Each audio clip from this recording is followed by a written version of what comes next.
kerangka instrumen EDM ini bentuknya kira-kira begini, kalau boleh saya gambarkan.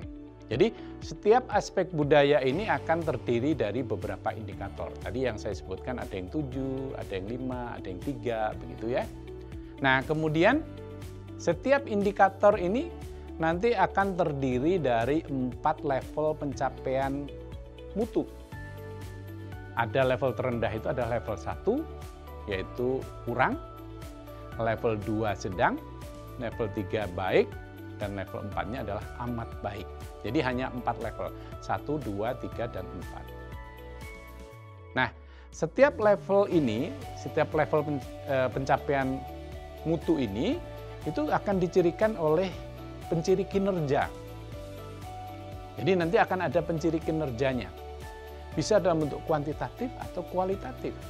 Jadi tim penjaminan mutu ini ketika menentukan level 1, 2, 3, dan 4 itu tidak asal-asalan, tidak mengarang, tetapi harus berbasis kepada data atau bukti. Jadi setiap level yang ditetapkan ini memerlukan suatu bukti fisik, bukti pendukung. Nah, di sana kemudian nanti akan ada deskripsi untuk meningkatkan tanggung jawab dari tim penjaminan mutu ini.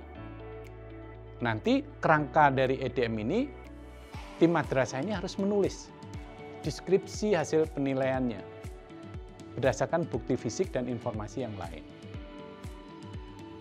Nah, selanjutnya yang terakhir, baru setelah itu, setelah yakin atas kesadaran sendiri, kejujuran, kemudian tim penjaminan mutu ini menentukan 1, 2, 3, atau 4. Nah, Bapak dan Ibu sekalian, kira-kira seperti yang saya jelaskan tadi ya, prinsip-prinsip dan langkah-langkahnya sebetulnya kalau diuraikan secara detail itu ada sekitar 8 atau 9 langkah ya. Tapi saya akan menyampaikan kepada Bapak dan Ibu sekalian garis besarnya saja. Jadi pertama kali tim penjaminan mutu itu harus mencermati dulu, mempelajari apa sih yang dimaksud dengan indikator-indikator itu. 26 indikator itu harus dipahami. Kalau nggak paham nanti akan miss ya. Nah, setelah itu TPM ini mengumpulkan bukti-bukti fisik, baik hard copy maupun soft copy. Nah, kemudian bukti fisik ini menjadi data pendukung dalam penilaian indikator. Nah, di dalam EDM versi baru ini, nanti akan ada dashboard. Ya. Jadi aplikasi EDM ini akan juga mensuplai informasi kepada tim penjaminan mutu. Informasi itu ada yang dari EMIS, ada yang dari hasil akreditasi BAN SM, ada juga yang dari hasil aksi, dan juga asesmen kompetensi guru. Nah, Bapak dan Ibu sekalian, atas dasar informasi-informasi dan data tadi diharapkan tim penjaminan mutu ini ketika mau menetapkan 1, 2, dan 3 ini dan 4 sudah melihat, oh begini potret saya.